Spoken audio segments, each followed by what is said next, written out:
All right, you said you were ready, It's a good one. right? You're good? I like that song. Let's listen to the song. All of these albums are actually good. Should we just go away? Should we just go away? Getting my drink. 69 Stang, good to see you. How are you? Baker, always good to see you. How is everybody this fine Thursday evening? It is time for some beverage podcasting. I'm Andrew. And I'm Keith, and we are, of course, About Beverages. God, I am so glad that is our name because, damn it, there's a lot of logos and stuff that I have on there already. That is a good thing. Interesting that it worked out that way.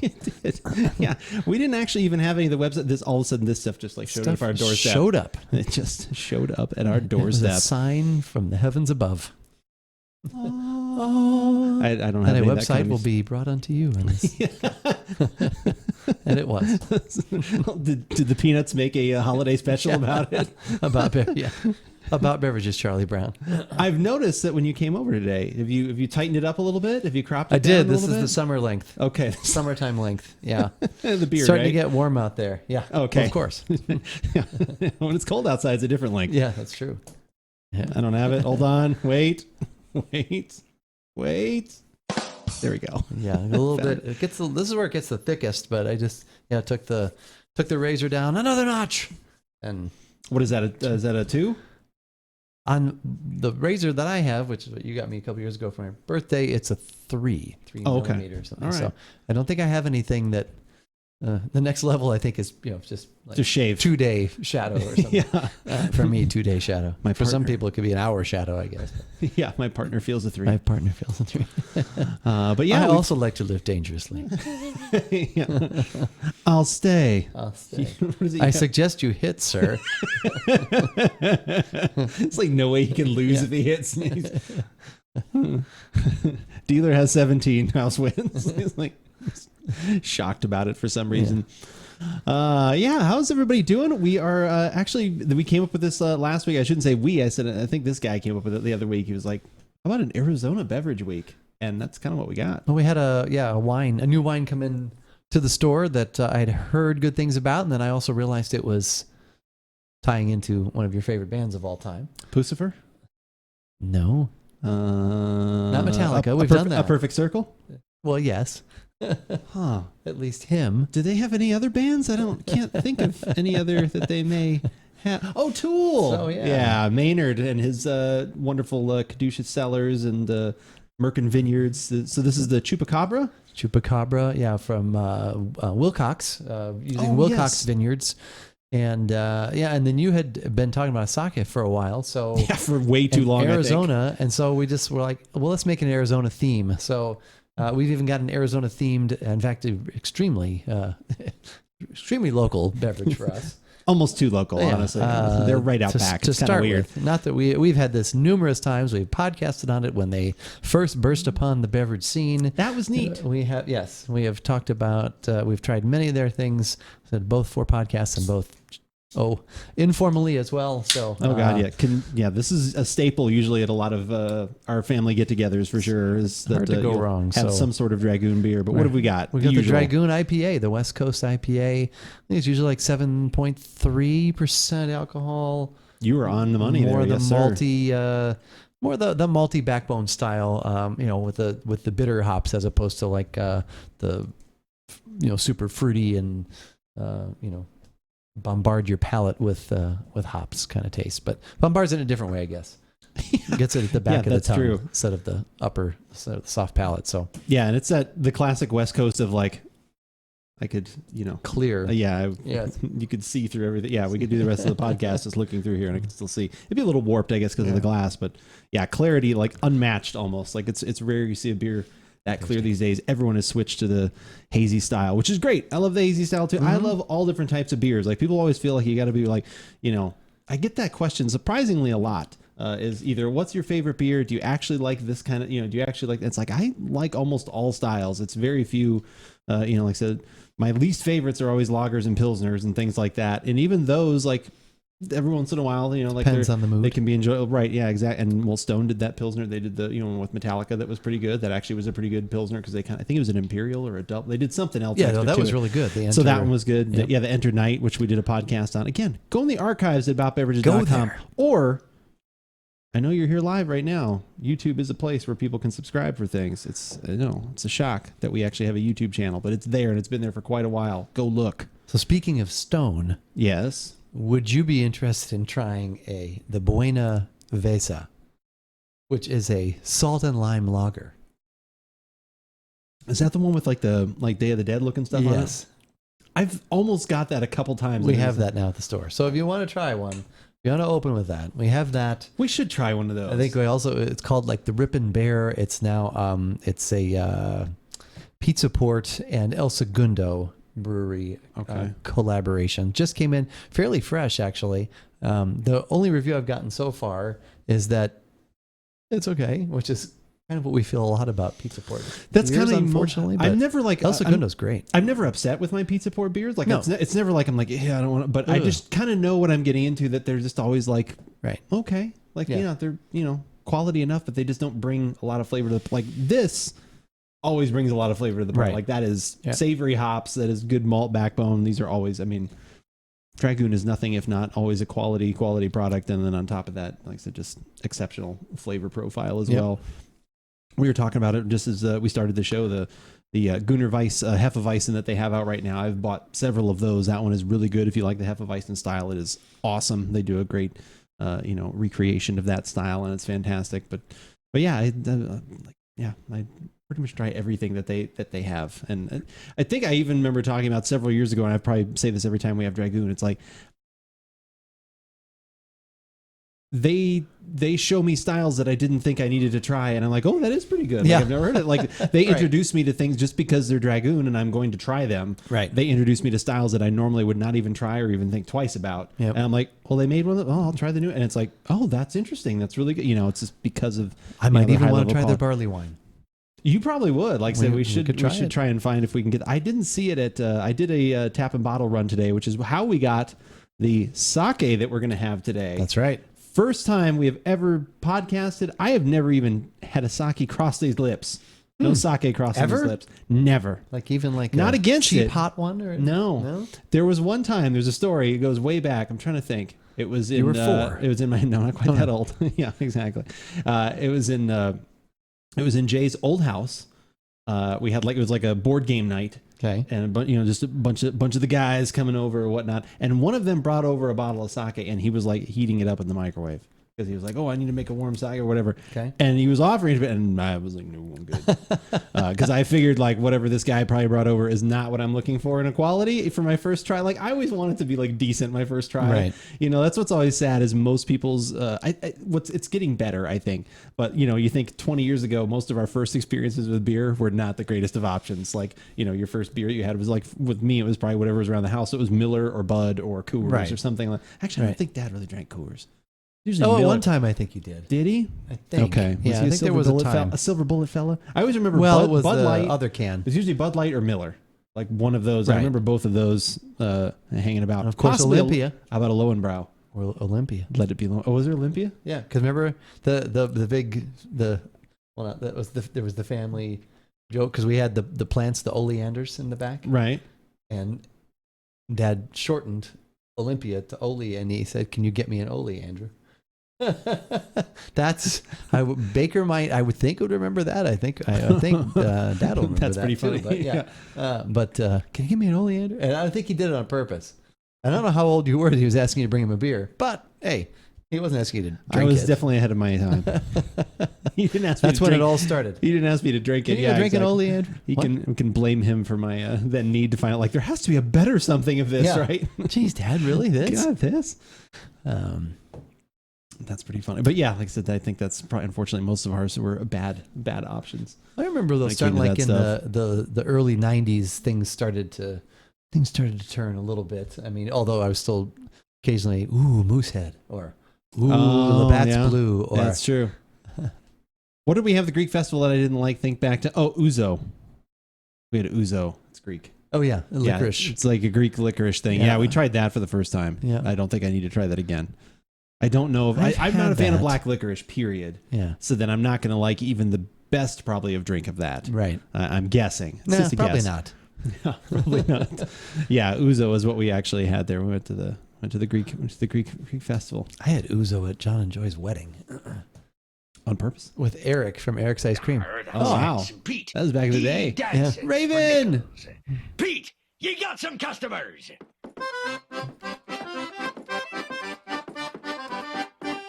Oh, as always, thank you for redeeming Handsome Pete. Handsome Pete needs no redemption, but sometimes we do need. Handsome Pete we do, needs no redemption. We do need points redeemed so that he can be on display. Hi, friends. Hi, Raven. How are you? It's good to see you. Good to see you. Every time now she comes in, though, I always just think of Art of a Mead. Now I'm just like, I need to order some more mead. I need to get some more mead. I think I say that every time now, too, but I can't help that association. Well, but of course, it's like the ringing of the bell for the Pavlov's response. The Pavlovian response. You see Raven's name come up there and mead. I need some mead. Where's the mead? Where's the mead? Yeah, I think we're down to I think we still are we have our last bottle. We have the need. The need for mead. The need for mead. That's originally what that was, I think. Was it? Is that where they got it from? The need for mead. They're like, no. I remember him cutting back the rosemary. Yeah, I mean, that was a dangerous job cutting back the rosemary. There's a lot of bees around there. So get me an oleander. Oh my God. No, I see what you've done. So yeah, and you're even you're representing the artist / winemaker. I am. Who makes the wine? I decided to stay Arizona theme with the NAU shirt. So yeah, so we're about Arizona, the Arizona theme today. So. Yeah, I'm very excited. Like I said, I'm very excited to try the sake. Like I said, again, this it sounds funny, and people are like, "What is this?" It's literally called Arizona sake. Right. We'll get into the specifics of some of the stuff that we've just learned today. I'm not a sake expert. Yep. If you were in the comments, if you're in chat, want to give us some information, we're happy to get that back from you. If you're watching this up on an archive up on YouTube, you are more than welcome to write below, put some comments, suggest other ones for us. Don't tell us that the one we have is like awful and disgusting. You may not like it. Tell us some other options. That is what we were interested in. And if you do tell us that, we're going to tell you that 3 years ago, this was named Best International Sake. Yeah. Outside of Japan. Outside of Japan. And then only the following gold medal year, winner. It won something in 2019 as well in LA that had the same sort of thing. So it was like LA International Spirits, something. Yeah, exactly. So that's what we will tell you, at least for trying. I've had a couple like hot, like at the Japanese Kitchen Steakhouse. Yeah. Sake bomb? Did you do a sake bomb? No, I didn't do that. Okay. And then we used to carry one at the store that was like $10. And I remember trying that. Once again, coincided with an Imbibe magazine article that happened to pique my curiosity. So I was reading about that. And then actually, I don't know if she watches or follows this anymore, but Erica was someone who had always wanted us to do sake. And she'd actually sent us a list to try a long time ago. Oh, she probably needs to update that. She probably does. We still go. AboutBeverages still goes back and forth with her on Twitter. Okay, every now and again. So she's still around, doing well. Kind of tired, but overall good. Well, relax. Time, just relax. Yeah. Relax. Have us on the background. Pour yourself a glass of mead or whatever else might happen to be handy. Whatever's in reach. Whatever's in reach, or in the fridge. Yeah, or in the wine fridge. Which I have to replace the wine fridge. We were talking about that. What are you going to think you're going to replace it with? Like something different, a little bigger, a little smaller? Pocket was saying there's one at Costco. That's where we got ours. Oh, okay. So maybe that's the one. I don't know if it's the same one. I mean, we got ours a couple of years. I don't know how long we had that. Yeah. It was kind of cool. I got in one of those, it was making this, it was when we got back a couple of weeks ago from Flagstaff. Oh, okay. And it was making this, it was just, you could hear just kind of, but I knew it wasn't on. And then all of a sudden, you could hear this little like squeaking noise. I unplugged it for a while, but then the other day I was like, where's that coming from? And I was like, oh, it's coming from the motherboard across the door. And that's where so I unplugged it. I took the motherboard out. I cleaned it off, took a few pictures, and nothing. It still doesn't work. But I thought, maybe I can find a replacement for this. And no longer made. I was like, because it would have been it's like a 4-pin or 5-pin connection that I just cut. Oh, that would have been easy. And popped it right back in. Had it, and if it had been like $40 or $50, I probably would have tried it just to. Because the wine fridge isn't going to be $40 or $50. But no, I think the one we have is like $250 or $3. It's the dual zone. Like I don't know how much that makes a difference in a wine fridge that small, but it is like you can set a top and a bottom temperature. That's kind of cool, for stuff, which is kind of nice. But I could pour myself some mead. My folks have 3 more bottles of Art of it. Well, then you should. That's not a could. That sounds like you should, but only if you feel like it. You never know. Like sometimes tired maybe is in some other realm of like, I don't really feel like alcohol, but I don't know. Mead is such a delicious dessert kind of beverage. Like I think it goes well anytime. Maybe make a cup of chamomile tea or something. Ooh, that sounds nice. I made another bourbon purchase. I saw that. You went Elijah Craig? Yes, yeah. So I went Elijah Craig. I have 2 bottles. One of them is pretty much easy to find. It's the Elijah Craig small batch, 94 proof. You can find it everywhere, $28 to $30, something like that. Nothing, super expensive, but really just a great solid bourbon. You want to sip. It's not too expensive. Where you put it in there, you get a little more complexity in whatever you mix it with. If you're making a whiskey sour or something like that, maybe a Manhattan. But the local place downtown, the Whiskey Emporium downtown, they did a little bundle, like on American Picker style. They like to do the bundle. Let's try and bundle that together. And so they had that one, and then they had one that was rare and more difficult to find, which is it's the barrel proof. So the thing you like, 132 proof. Yeah, well, of course. Some of your favorites, as we've talked about. Nice big, glass of that. Yeah, exactly, good. A whole snifter. But yeah, so they have the barrel proof and Elijah Craig. They've done a few different variations of that this year from some different select barrels that they pulled out of. And the one that he had, which is the C920, actually out of the 3 that are out currently, got like really high marks and high ratings. So I've got the little package together. So that one I've not opened. I probably will not open it for a while. I may hold on to that one for a little bit, but that was nice to be able to go and pick that up and have that one. But I have not found any other secret things at Walmart or anything that when I've gone looking. No new Weller secrets hanging around, unfortunately. When we go to break, or if you want entertaining streaming while I look at my iPad, there was an article I read the other day, and it was somebody he blind tested 8 bourbons, and then he reviewed them, and then he went back and said what they were. And like the number, and he put them in order of his favorite. Then his number 1 favorite was a Michter's. He's all Pappy Van Winkle 23. Yeah, shocking. No. The Michter 10 you can usually find. Well, this one maybe it wasn't that then because it was $200. Oh, that's not the one I'm thinking of then. That must not be it. There's a Michter and like a Michter Rye. I don't know what the year is on those, but those usually you can find reasonably, like usually under $50 or around $50, and you can actually find them. Are you able to find the article? Let me see. Bourbon talk time. It was like this. See here, this is the one like you can usually find $48. So that's the one you can usually find. Yeah, no, I don't. Let's see. US 1 bourbon, and it's good. Like I have not had that in quite a while, but people usually talk fairly highly of that. Let's see. Should go to Michter's website. What you got for a whiskey? And it was funny that his writing style, sour mash, straight rye, straight bourbon, was if it's something around $200. Limited production, 10-year Kentucky straight rye. It's probably one of these. I'm at their website, so it's probably not going to say price. Gosh, 90, single barrel, limited quantities, fire charred New American white oak. That's how you have to say it. White oak. White oak. Oh, this oak is delicious. I chew on the oak. The guy who did the writing, it was like I was reading one of my coworkers, Todd. Oh. And I told him, I said, this guy wrote just like you. I said, you could do that. Toasted barrel finish. I'm getting into some of the, those have been some of the ones I've enjoyed the most. I had that, kind of ties back into, I had someone ask, I guess I should have a good answer for some of these questions. I'm a little bit too, I think you and I are very similar when someone asks us what our favorite thing is. We can't say that because then it feels like we're eliminating all the other things that have been delicious, or that someone will call us out and say, well, didn't you love this thing? Right. So I have trouble. I think it was actually, he's probably not in chat right now. He might be streaming himself, but like I said, Doors was in chat and he was like, oh, I think he said, what's the favorite thing you've ever drank or had or something like that? And I was like, well, it's really tough. I said, I'd have to kind of at least go category wise. So then, like I was like, if we're talking like beer, I said it's usually gonna be something barrel aged. So then, I threw out a few things that we've had from the brewery before. I was talking like Tart of Darkness and things in that vein. Some sour beer, something from Cascade. We're talking about that. LG, heyo, good to see you. Speaking of NAU, yeah. But so I was mentioning that, I was like, so I talked about that, and then I said, if we're heading toward bourbons, I said I was lucky to have some Pappy. I said, which that was amazing, but of stuff that I can actually find, is that the Lumberjacks? That's Lumberjacks, right. yeah, that's right. There you go.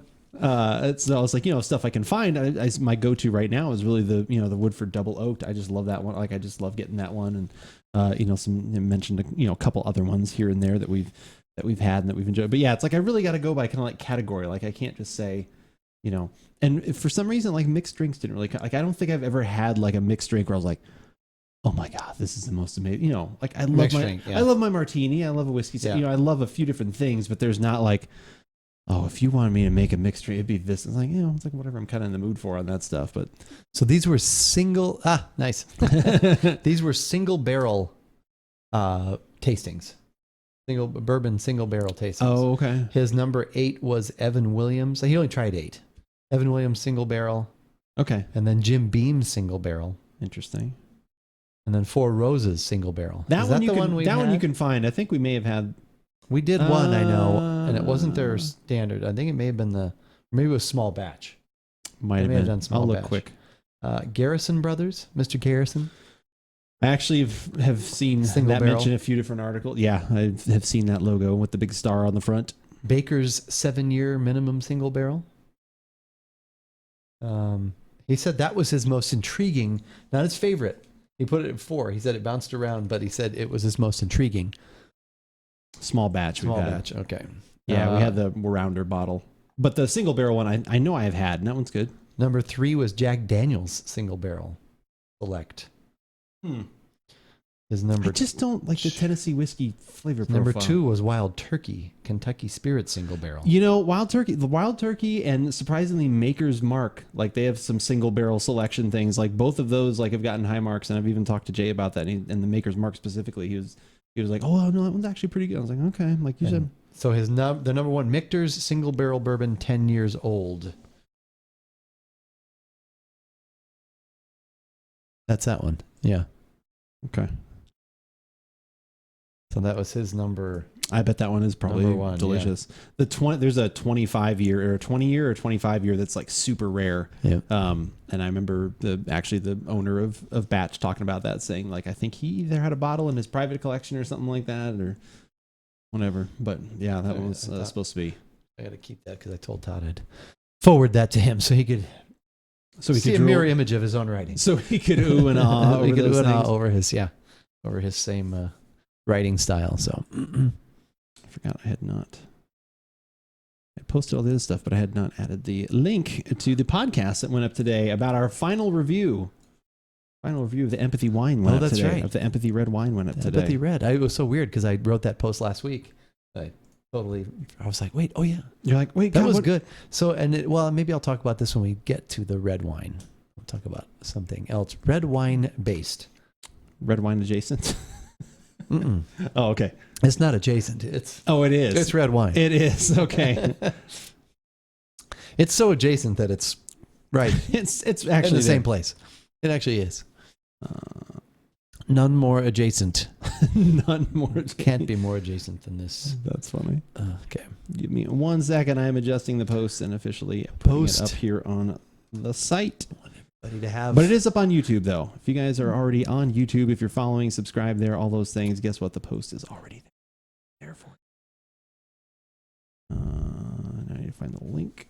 It's around here somewhere. That's not it. That's not it. Not those. It's going to be somewhere. There it is. I found it. Window, save. Options. What time is it? Almost 6 o'clock. Can I get this to say 6 o'clock before the clock strikes 6? There. Save and close. All right. In 2 minutes, it'll be up on the website if you want to read and check that stuff out there. But again, a YouTube already there.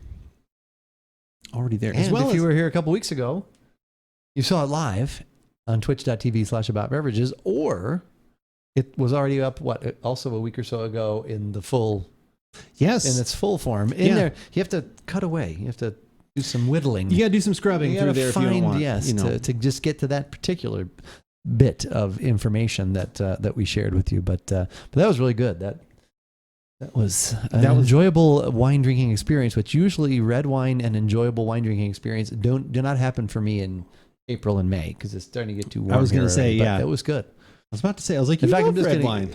I do, and then actually, so I had been hearing about, we got a Malbec in at the store for a $4 Malbec. And one of my coworkers, he's like, have you tried this? This is great. And then one of our You're like, I don't know, my stomach's feeling okay right now. I don't know if I want to. One of our other regular wine customers, he's like, this is a great bottle of wine. He said, this should be like a $12 or $14 bottle. He's like, you should try it. And I do. I like Malbec. So I actually bought a bottle of red wine. Did you open it? And I opened it. And I consumed it over 2 nights. Wow. Glasses each night. Yeah. Well, it's not bad. You know, and it was funny. I broke it down into my, thinking about $4. Right.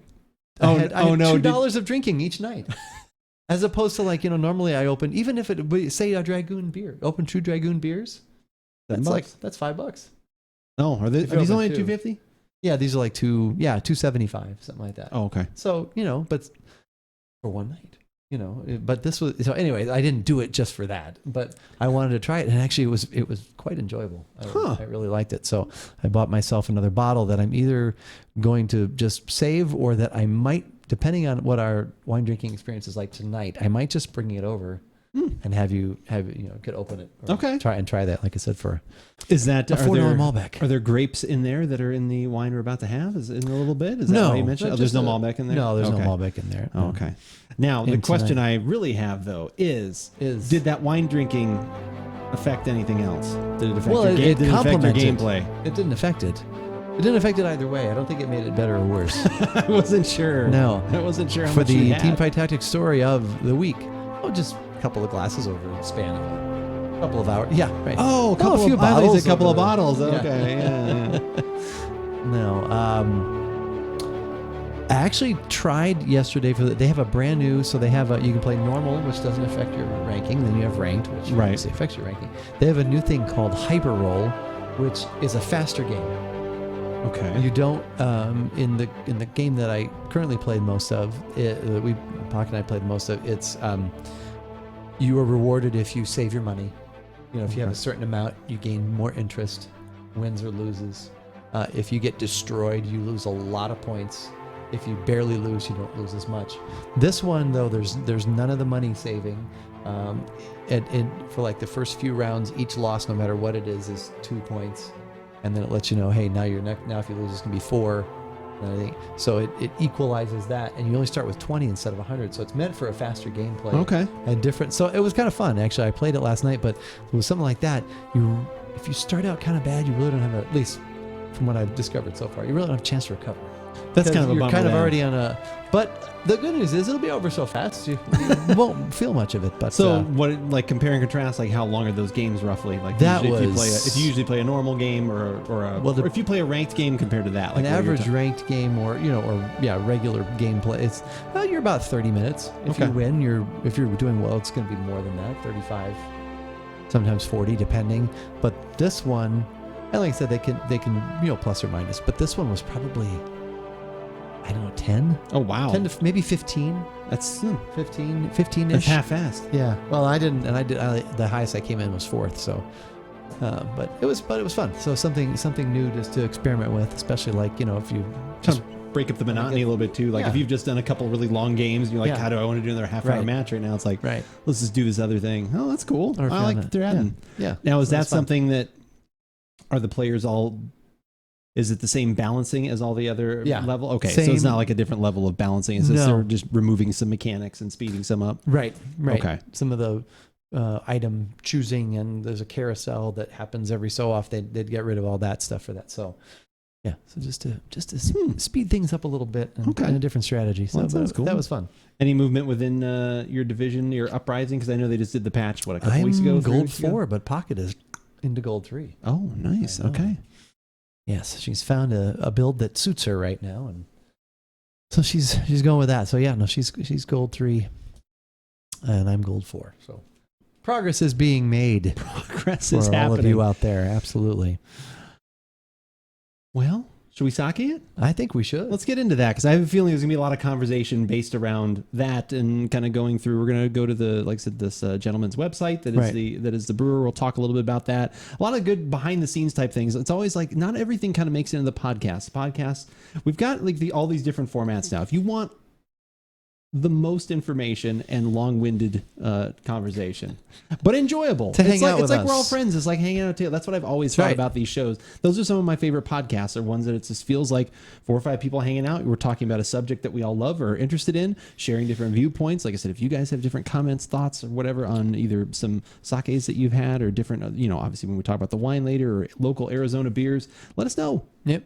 We've probably had them because we're in Arizona. We've more than likely had at least from that brewery, if not that one. But we definitely would love to hear your opinion on those things. So again, in the archives, always, leave comments down below on stuff that we should be trying. But yeah, this is the longest version. Then you've got the podcast, which is, the shortened version of just, us doing the tasting and, some information and things like that. And we've been doing those for a while. We have that format kind of.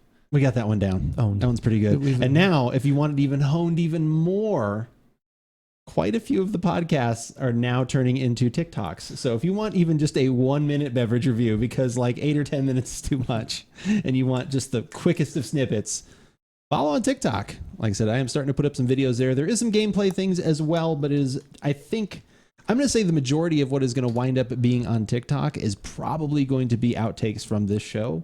Like I said, some of the other things, the gameplay stuff is, here and there it'll hit, but like consistently, you're going to see the beverage review things and just little outtakes from what we've have. Like the one I just put up earlier today. It was just kind of like a silly thing that happened. I showed it to Keith. I was like, I'm pretty happy with this one. You've got to watch this one. He was like, oh, I remember that. We get off on silly little tangents, and those silly little tangents may find their way to TikTok. Yeah, that's definitely. They used to be rough drafts. Yeah, I've gone back through some of those sometimes and listened to them. They're funny. They were enjoyable. Again, all in the archives. But yeah, we're gonna go grab the sake. We're gonna take a quick break. While we take that break, we will obviously put on some Stream Beats, some Harris Heller. We'll hit some more of the synthwave playlist that I've been enjoying a ton of lately. And yeah, we'll be right back. I think. Should we come back? Secrets, of course we will. You sure? Well, yes. What do you think? Should we do it? We'll come back. Right back. We'll see you in a few.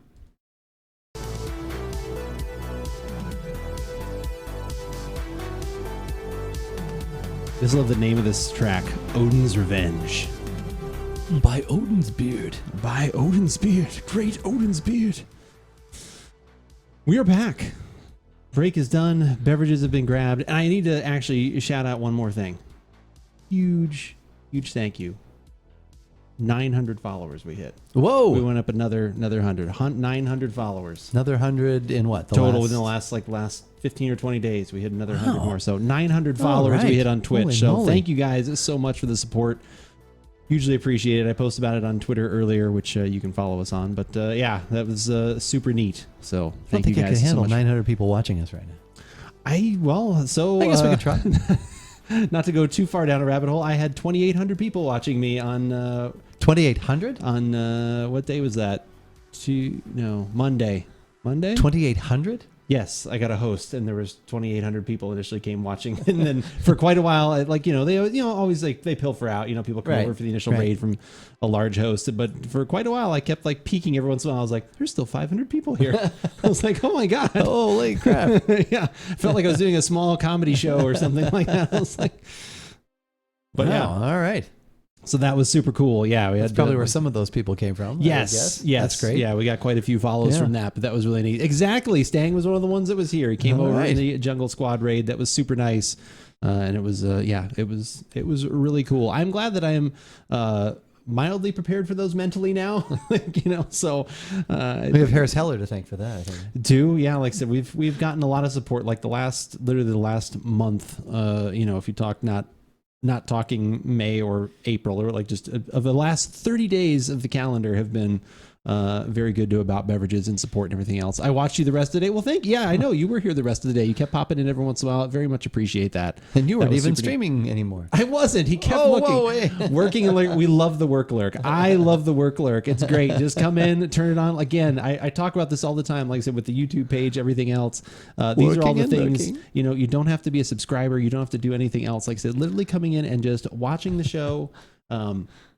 Hanging out, work lurk. If you retweet something, if you do happen to subscribe on YouTube and are watching stuff there, if you just play the video and let it play off to the side, like those hours, all of those things are like just as good to me, like as a subscription. Like I said, because all of those things get you toward a goal where more eyeballs are eventually going to get to you, and just kind of helps grow the channel and helps extend the conversation. A lot of that's 100% why we started all of this. Right. Was 13 years ago now. Talking after we had, like I said, we used to work together for, over a decade. And then it was, like I said, that, got, divided because you didn't like me anymore for a while. And no, I'm just kidding. You forced me to go to Trader Joe's. I forced him to go to Trader. I said, I can never go higher in this company, Keith, if you don't leave. No, I didn't want your footprints on my back. So I moved to, my coattails were getting hurt. So I didn't want you there anymore. No, Watch Jake on those days was how I found you there. Oh yeah, I work home on Mondays and Fridays. Okay, there you go. Yeah. No, that's what it was. Was it Friday? No, it wasn't Friday because Friday I played Sea of Solitude. So it must have been Monday. It was Monday, right? Days all roll together. But anyway, like I said, so we had stopped. Like I said, but we were always getting, obviously getting together, family get-togethers and everything else. And it was just like we always had these conversations about being from the coffee industry and then coming to this. About how to taste things, how to enjoy things, how to understand what you like, what you don't like. And we always have those conversations within our family and everything else, and have passed that along to everybody else that will listen. Of course. Of course. And that was where it just kept going. We're like, well, we could do a podcast. We did. And we've told the story numerous times of a solo microphone hanging from the ceiling that we would share. And it's true. It was a Rock Band microphone, the first microphone. Didn't even have a mixing board. Then we had a mixing board that someone from my work got me in an estate sale, which we used for up until like 6 months ago, literally. Yeah, and it still works. It's right over there, but we have a better one now. You were helping your buddy get his gambit done. That's true. I was. That's what I was doing. I was helping Saku get all his gambit done. Yeah. He decided on the last day he wanted to get a gilded title that you had to do it by that day, end of that day. Like, all right, we've got some work to do. We got it done though. All right. So, do you want to talk about this like a little bit? Sake in general, like I said, I don't know how when we start recording. Or? Well, I mean, how do you have like some good quick tidbits? Like I said, I'm not good with as much as information. This like what kind this is. Like I don't know if we just wanted to riff about it a little bit here, and then maybe that'll be we'll realize the things we want to talk about. So this is the Arizona sake. Yeah, it's it's the only gold medal outside of Japan for sake to win a gold medal. And then it's also won a Spirits Award too, like LA International Spirits Award. So this is like literally the gold standard, no joke, for sake outside of Japan. And this, like I said, the owner, Sakurai, I know his last name is Sakurai because it's that reminds me of a game developer. Not reminds me of, it's the last name of a game developer for Nintendo. But anyway. Sakurai or Sakurai? Sakurai, I believe is the last name. So anyway, and he's from Japan. Yes, but where it was it wasn't Okinawa, was it? No. I did read, let's see. See, we're looking here. See, I just want to have these facts straight in my head because then I'll start trying to babble and then the editing gets bad. It just says you worked in Holbrook. Maybe it was the article I have here. Yeah, there was something I read. There's a few of them. Right here in Arizona. Yokohama. So he is a native of Yokohama, Japan. He worked there making sake, obviously, brewing sake, which is, you were talking about, much closer to beer brewing than anything else. That's what the material I was reading states. Okay. Although it's thought of as a wine, it's brewed more like a beer. But anyway, he did that for 10 years, and then now he's been doing this for the last 2 years, actually making his own. He moved out here. I guess his wife is actually originally from Arizona. They've got 3 kids, and he does this. I at least as of this article, which is a little bit old. I think this article here is from. This article here is also from 3 years ago. Yeah. He may not still be making it in his garage in his house. No, he's got a. Oh, does he have? Yeah, Place? there are other Okay, articles if that's you good. do. He's got his own. I like this one though because it was place. interesting. So let's see. I know I read something about it. Yeah, he's been wanting to open a sake brewery, and they actually even used the term brewery, so it definitely is closer to beer making, at least in those steps. But it's interesting, like because this is unpasteurized, which is a little bit different. Raw unpasteurized, which is different than some other sakes. And you can read about. And actually, I reached out to a good friend asking her today how she enjoys her sake, and she says sometimes warm, sometimes cool or whatever. It just kind of depends on what she's having and this and that. She sent me a really great article that I went through, and I think this one, just because of the unpasteurized nature, we're keeping it's slightly cooler, but not much. It's right. Like, we're kind of getting it toward room temperature. I've had it sitting out. We're not gonna be like warming it up, but we'll try it this way. It's the very first one I've ever had. You were saying earlier you've had a couple here and there. Yep. But it's the very first one that I have had, so that'll kind of be an interesting experience. Going to remove, if you notice here, I'm removing a few different pieces of things up here in this area. It's not that we don't want to call out your follows and your subscriptions and everything else. We appreciate that greatly. Huge. But when we record these podcasts, or at least we'll record this full show, goes in archive format, goes up on YouTube. But when we edit out this podcast, the old school style, I always took that down, just kind of made this its own little separate thing, and just kind of had everything cleaned up a little bit. So that is why I go ahead and do that. Oh, maybe that's the NPR one. And which is from a few years ago. Oh, I've already looked at that. Yeah, there was something on Junmai Jinjo. Yeah, I believe that somewhere in one of the articles I read, he does have his own facility now. He's not doing it good. in the garage. He or was behind making the garage 50-gallon batches in his garage or something like that. Or that's 3 months takes to make them. So, all right, we ready? I think we are. I'm going to put this one back up here in case I need to. Yeah, say whatever you need. Reference. Vaz reference.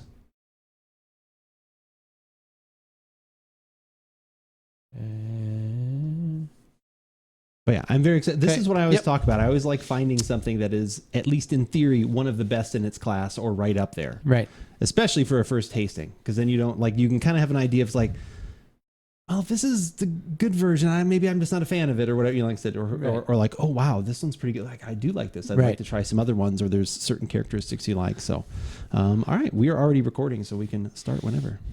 We started recording a while ago, I think, right?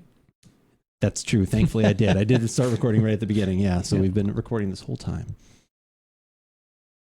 I am glad, though, when you mentioned this particular beverage a few weeks back, and then we were able to tie it in. Sometimes we like to do that. No, forget that. It's not working. Not working. Okay. Try something else. It's been a while since, yeah. This is always fun to start sometime. It's been a while since we've actually done a theme or had that kind of idea for like our larger podcast show that we do on Thursday nights on twitch.tv/AboutBeverages. In fact, the very last one we did was around St. Patrick's Day. That one didn't work out so well. That didn't go well. So I'm hoping this one goes that. a little better. So we've got, if you have been around or have watched the previous show, we were doing like an Arizona local connection because we're from Arizona. So we're looking for different beverages that are here in Arizona. We tried, obviously we've had it a bunch of times. We had Dragoon's IPA, which we always love.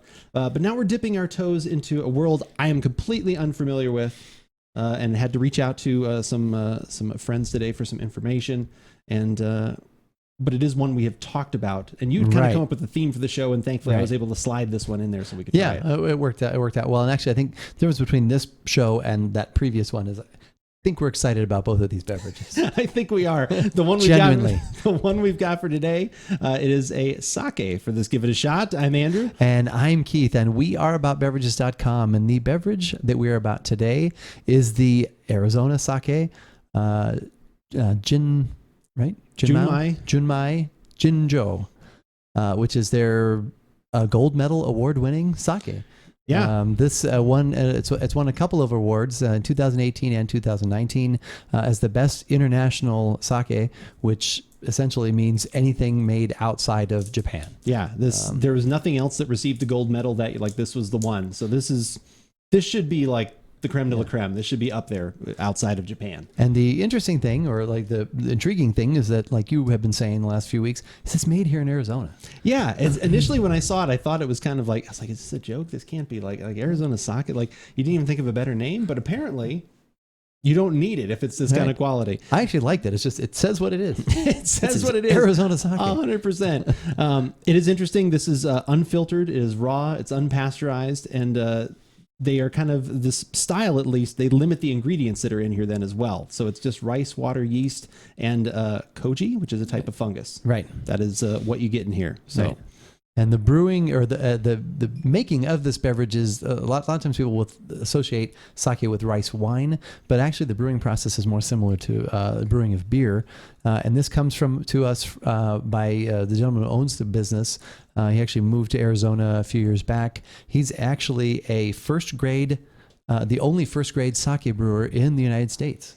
Oh wow! Yeah. Okay. He is originally from Yokohama, Japan, and had spent 10 years in the sake industry over there. But then, like I said, relocated to Arizona, which actually one of the articles I read, he said this climate is actually great for brewing because it's drier. So there isn't as much like fungus and things floating through the air or yeast or whatever could get in, and which is a problem, I guess, in Japan because it's a more humid climate.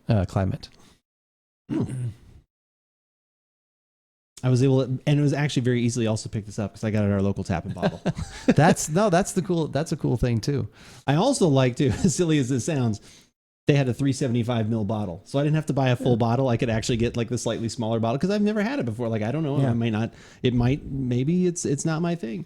There's also a lot of discussion to be had about whether should you drink it cold, should you drink it hot, room temperature. We're kind of a little more toward room temperature. It's still slightly cool, but we've had it sitting out for quite a while.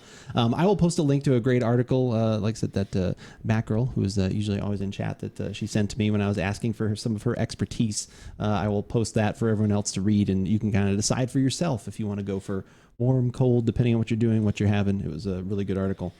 We wanted to use a wine glass, which is something I have read in a few articles that say that is a good way to drink it. Also, it'll give us a chance to look at the color. We'll be able to get the nose and just get some, hopefully be able to taste everything that's going on in there. So I'm not really seeing, I don't know if it's at the bottom since I don't really see anything there either. Even though it's unfiltered, I don't see any real sediment or anything like that. It's just, pretty much almost clear. There is one that I know that I read is unfiltered, and also it's he has a sparkling one that he doesn't sell in bottles. It's only available, I think, in some restaurants and at the shop. Oh, okay. Yeah. Raw, unpasteurized. Okay.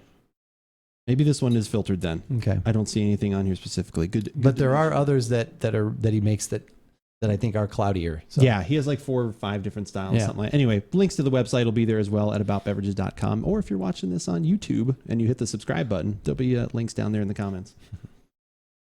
There's a very slight yellow to it. Yeah, very pale straw. Very pale. Yeah. Yep.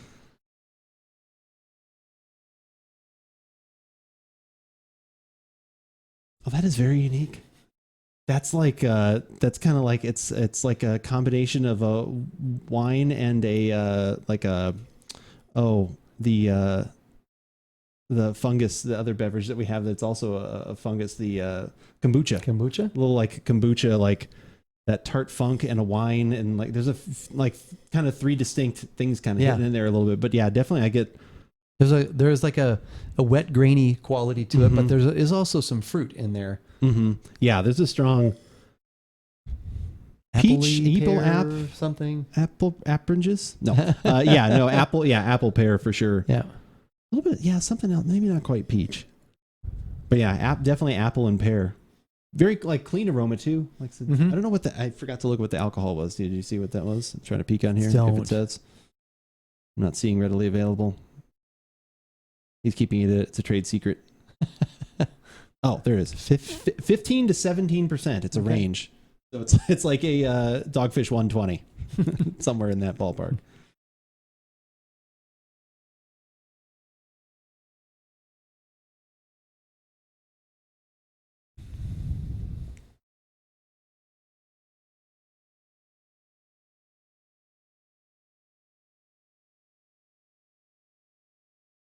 I don't like that.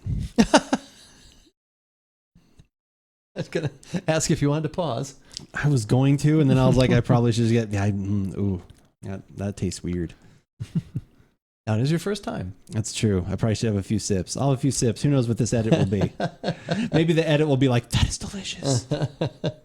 No. That's the best thing I've ever had. That's the best thing I've ever had. I hated for that to leave my mouth.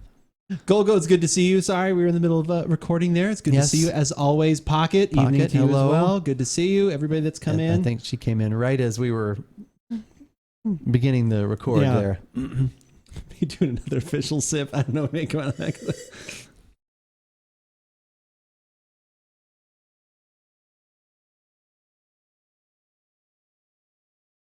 No, I do not like that. That is it's like medicinal. Like there's some medicine going on, and I love me some funky, weird, sour beers, but this is just like a level. I think it's because it's kind of medicinal. There's something in there that says like, and like I said, I didn't get it in the aroma. I was like, okay, this is gonna be fruity. It's going to be crisp in my head, and then it's going to be into something else. The face says it all. It's going to be it's going to be a little crisp. There's going to be something like that, and it's just like I just take that sip, and it just is immediately like, yeah, it's like, I don't know. What are you getting? Maybe I'm being really nice. Are we record? I don't know. Like where I'm gonna have to edit this. We can start. Maybe we'll do one more again. I don't know. Do you want to go into your description and I go back into it again? I'm going to keep having the same reaction because I don't want to like fake it that I'm something different. No, that's fine. I just want to, if you do still want to put this out as an individual podcast, which maybe you don't anymore. No, we probably should. And then we can, then we don't have to have an official edit point. That's true. And that's fine. No, we'll make an edit point just in case. We'll do one more sip.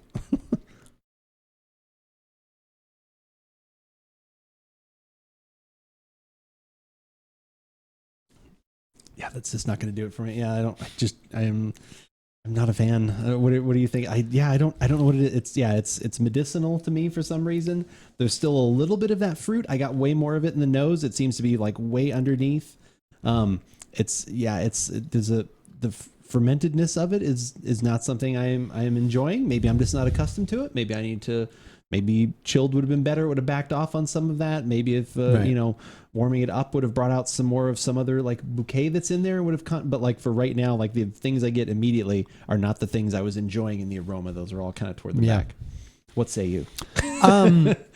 So I remember trying the other one that we had that overall, like I said, it was a Trader Joe, and but it had gotten good reviews, and people that I talked to at the store said it was good, and I liked it.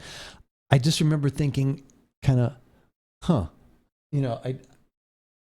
it wasn't something that I immediately liked, or that I didn't dislike it either. It was more or less like I was kind of curious about it, I guess. Like, wow, people really love this, and that's great. And maybe it's just because it's so different than anything I've ever had. Maybe that's why. And I've never gotten around to trying another one.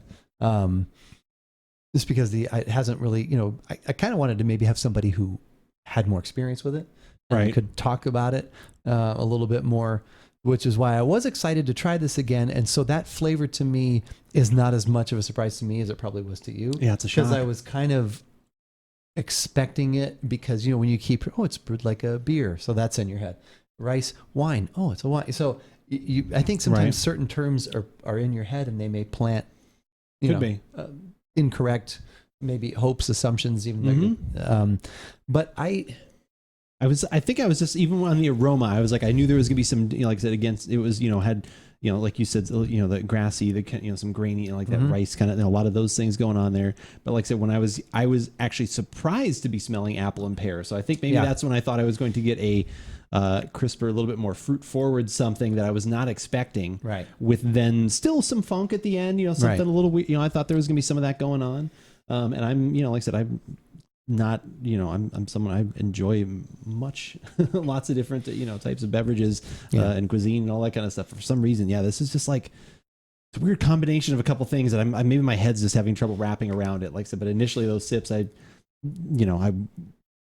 would try others, because I would be like, well, people really like, I'm always in that headspace of like, well, people really like this, So I should try some other ones because maybe I just didn't find the one that I like. Right. Maybe there are some more that are more, even though this is, so highly graded, that's not going to be the thing we always like. It's too classy for us.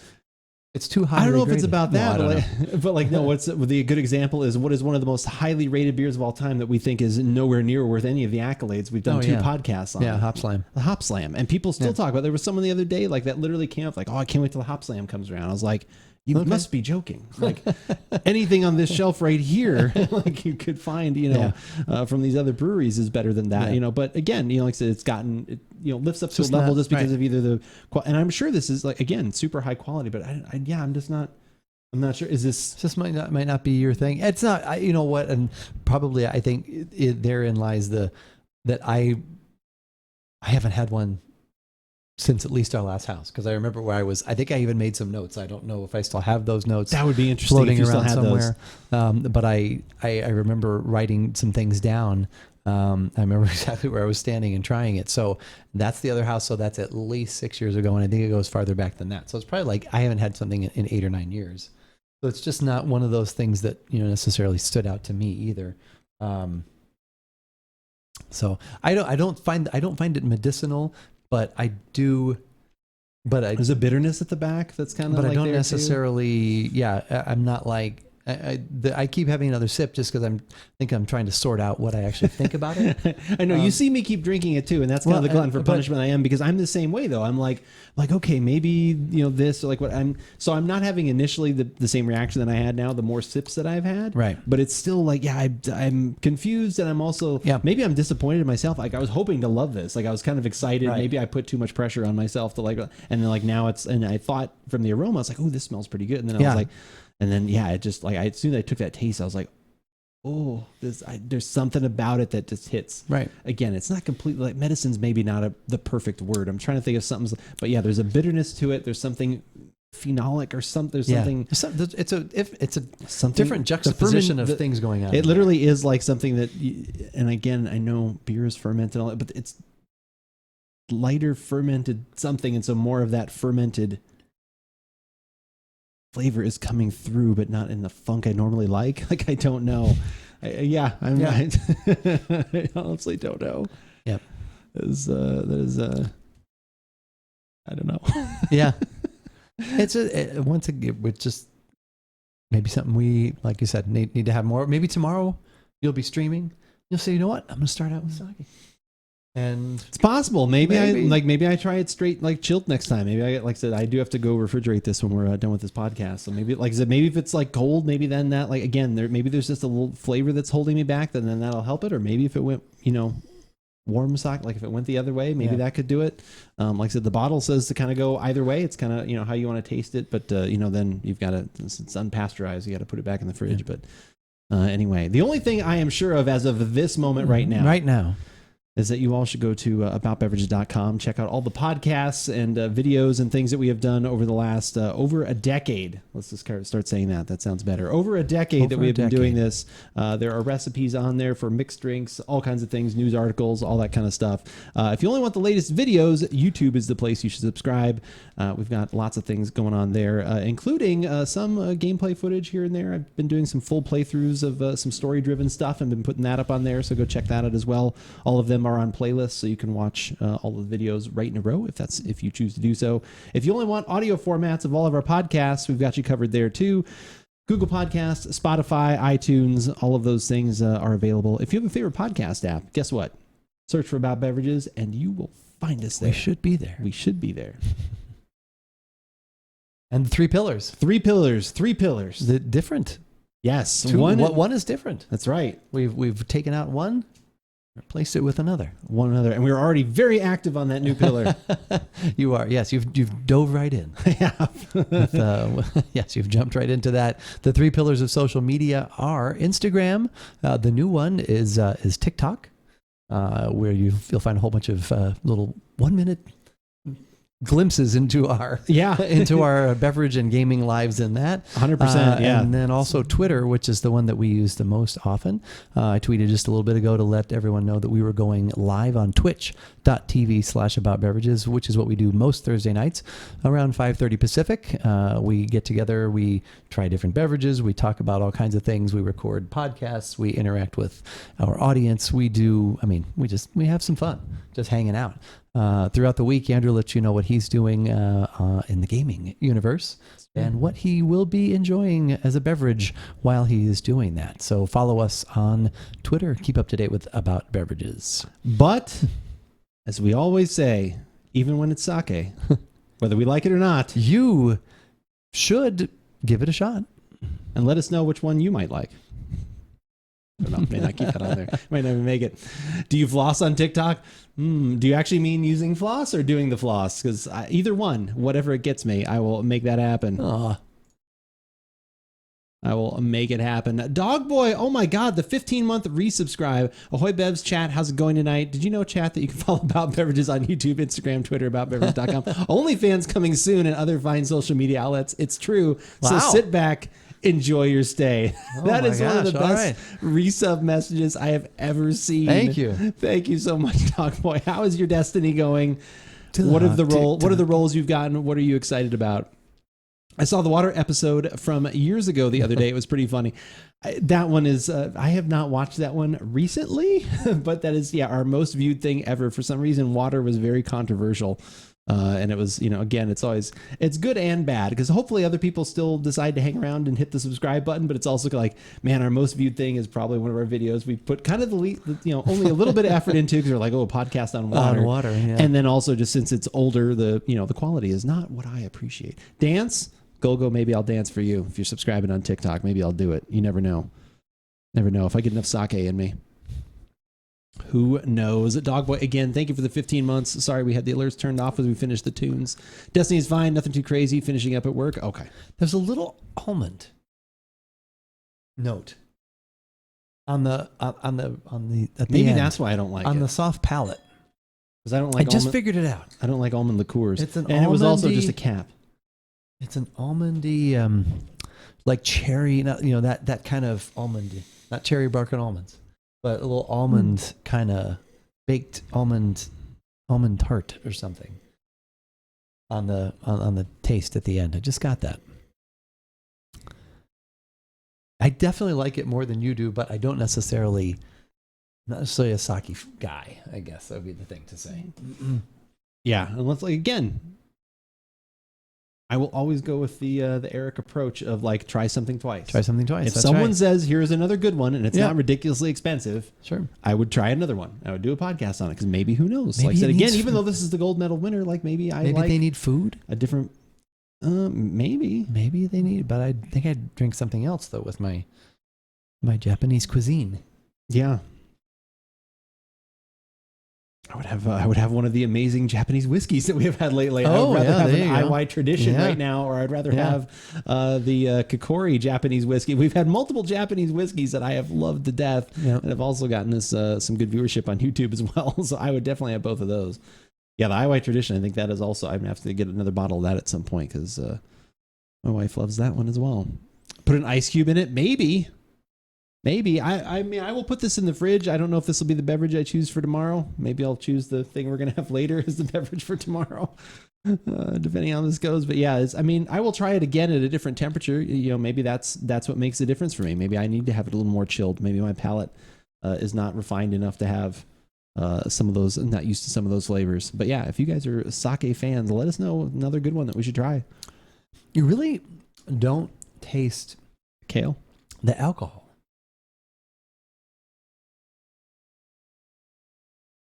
Yeah, I don't. That's not what I mean. There were so many other things covering it up at the beginning, and it's kind of like, ooh, there's a good body, and then it's like there was more viscosity to it than I thought there was going to be. I would agree with that. Yeah. That was, and which almost was weird to me, just because also I think the wine headspace thing threw me a little bit.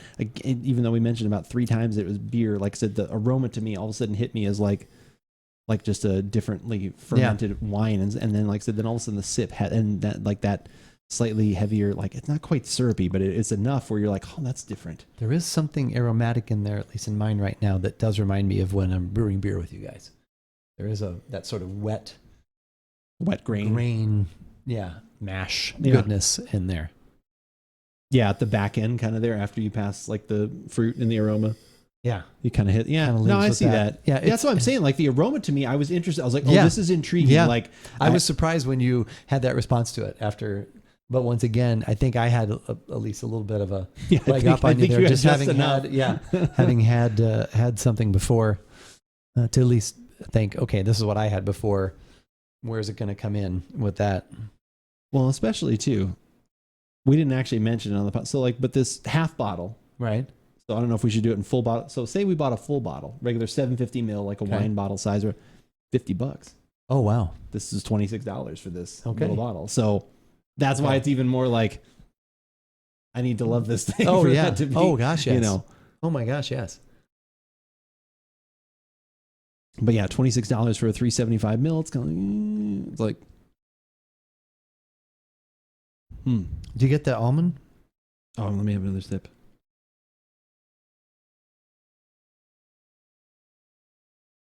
Well, that could be what you're getting is medicinal. I noticed that's what I was saying. As soon as you said almond, then that, because like almond and cherry, sometimes those hit me as that. Because like I don't like not always. Most times I do not like when you get what is it? Like sometimes if you get like a cinnamon roll, or like not a cinnamon roll, but like a cinnamon roll. Not a cinnamon, but like a. There's those ones sometimes where the filling actually is like an almond filling inside, like a. Thing. It looks like a cinnamon roll, but the inside of it's like usually like an almond. That usually I'm not a fan of that. Like it's okay, right? And it's sweet enough that I get through it. Like, but I'm not a huge fan of that like almond flavoring. So yeah, that could be what that's hitting here. HJ, how are you? We're just finishing up the Arizona sake. Sake it to me, baby. We didn't even use that during the podcast. Probably better we didn't. Probably not. It's probably a good idea. Well, but this goes up the whole thing, so you just use it. So, yeah. So as I go to take a sip and then take in that aroma, I do get alcohol. Like if you don't have to drink it here. But like you're gonna take a drink, but then take an inhale. Yeah, I guess a little. So I do like that, but like this though. And then take an inhale. Like there's something in there. Like that's where all of a sudden I feel like I'm getting vapors, some warmth. Yeah, some alcohol in there.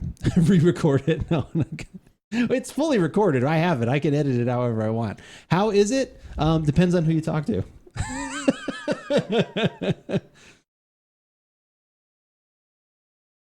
I think I am. I think I'm even getting the almond in the aroma now too. I think that's a really good call. I'm getting like that kind of like that powdered kind of within the grains. I'm very intrigued by it. I don't think this is. I mean, yeah, like you said, if someone recommends another one, we should try. And it's. I'm intrigued, but I'm not. It's not like I necessarily like it. That's your answer. That's. Yes, almond is an amazing call. That is 100% what's in there. Okay, now we do need to re-record it because you need to put that piece in. Almond. Okay. Yeah. I'll say it in a few different ways. Honestly, we could go right from the tape if we really wanted to. We could literally go from this where I go like, and then I go, is there almond in there? Almond. And you're all, you son of a bitch. You took my line. You stole my answer. You stole my answer. I'll get you. That would be funny. Yeah, just edit that. You should it'd be like the sweet can. Yeah. It'd be this editing everywhere. Just like quick, wait a like minute. little. Didn't the clock in the background say 10 minutes before? How'd they do that? How'd they go back in time? Mr. Simpson, why are you attacking me? Yeah. Dramatization may not have actually happened. Events may have actually occurred. Yeah. The gummy de Milo. Isn't that what it was? The gummy de Milo. Marge, her coat's like this big, full of candy. Sweet gummy de Milo. He's still cringy right now. I am. It's a blend of all those things. It's the almond, which I had not even, but yes, you're 100% correct. So I think that's why I kind of went medicinal with it. then there's still some fruit in there still, like some apple or the pear is kind of going on, but it's not tart. So then that kind of throws me a little bit too. The viscosity of the body, like I was kind of not expecting. There's like all these things I was just not expecting. It was like haymakers of not expecting things. Right. And then there's like a boom. There's like a weird creamy sweetness in there too. There's I know that I like. But it's all of these things together, wrapped up and mixed up. How do these things all get together? It's like, it is not for me. This one is not for me. Should have double checked your script, man. It's kind of like more like yes, you could throw up a little picture of that next time. Yeah. Oh God. You both had almonds in there. Oh, how's it going? Yes, Debo, how's it going? Good to see you. Oh. Kind of like my beer face. Beer is to pocket as sake is to sake is to Andrew. That's one of those math problems you didn't know you'd need later on in life. You keep torturing yourself with more stuff. To me, it's not torture, it's research. To Andrew, I think it is torture. Andrew's still doing the squinty eye when tasting, just like holding it on for it to get better. Please? Yeah. Yeah. Yeah, it is a roller coaster. You need some Dramamine for this one to smooth it all out. It is a roller coaster of flavors that I was not prepared for, I don't think. Yeah, I honestly went into it having almost no idea what it was going to taste like. I thought it was going to be, a little funky, little tart, something like that. I think I was thinking more like alcohol, like maybe more toward like a spirit. And then when we smelled it, it was the fruit stuff came through, and I started thinking more wine because that definitely came through with some of those other aromas. And then, then just all of a sudden the taste hit me with these other wallops. And then, like I said, some of the stuff that I thought was good in the aroma went away. Yeah. And again, like I said, it's all gone. I'm almond sensitive. More like a bumper car royale, but everyone is going for you. Yeah, that is what it felt like. Yeah, that is. Ooh, yeah. I don't. I'll try others, but that's, once again, it's not specifically this sake. It's just sake in general. That's correct. At least so far. Yes. Although I guess tonight it is specifically this one. Specifically this one. If this is a representative, that just might not be your thing. Well, there are certain beverages we don't like. So that's certain beverages everybody doesn't like. So that's the way it goes. So anyway, all right. Well, I think we've investigated. Yeah. I don't think there's anything else to find there. Yeah. Hope you didn't serve it cold. It was kind of room temperature we went with. Room temperature, yeah. Like I said, Batgirl sent us a good article about all the different options and what you can do for your sake. And they actually even recommend do not drink. Interesting. No, no, I'm kidding. I'm super kidding. Buy and store on your shelf. Right, yeah. For best flavor keeper, they recommend refrigerated or room temp, basically. It seems like they are not going for the warm-up method. So we kind of went for the room temp because that seemed like it was going to bring out the most amount of flavor. Maybe I need to chill it to draw that back a bit.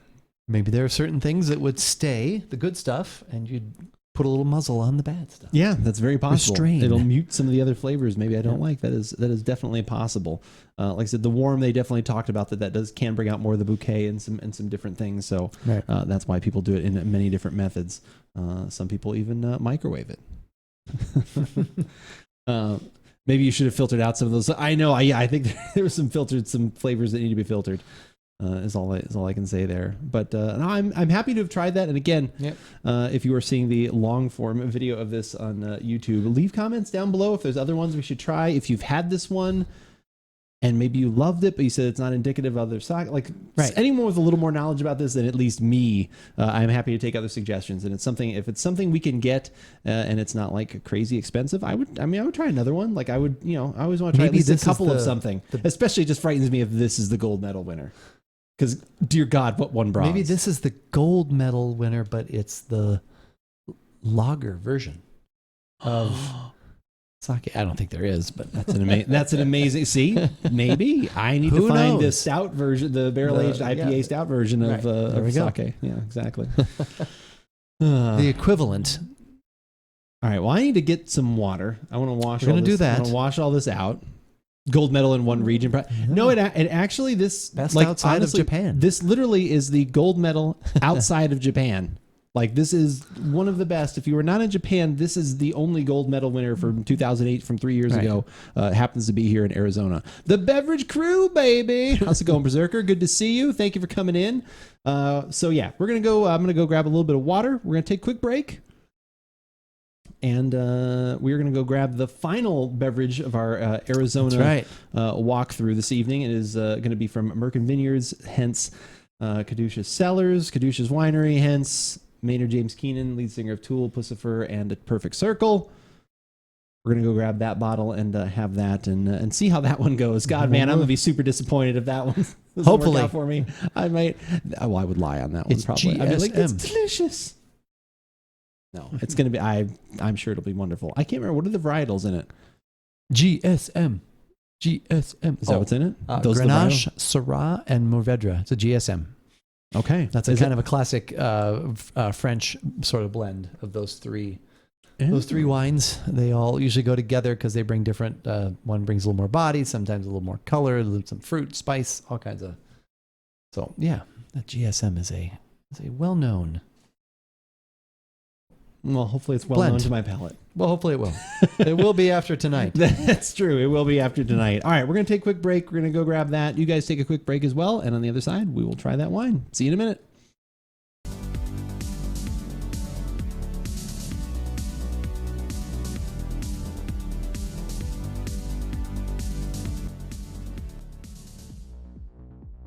It's just me. I'm going to review this one by myself. Man, after that last one, I'm going to blame that all on Keith. He wanted that Arizona. No, I'm just kidding. He will be right back. He's taking a little bit of an extended break. He'll be back here in a second. I just wanted to come back on because I'd already done such a long break, but I love this music though. Harris Heller, Streambeat, Synthwave. Look for it on Spotify. Such good stuff. Love that whole playlist. There's a lo-fi. There's so many different playlists. Let's go look. Search for Streambeats.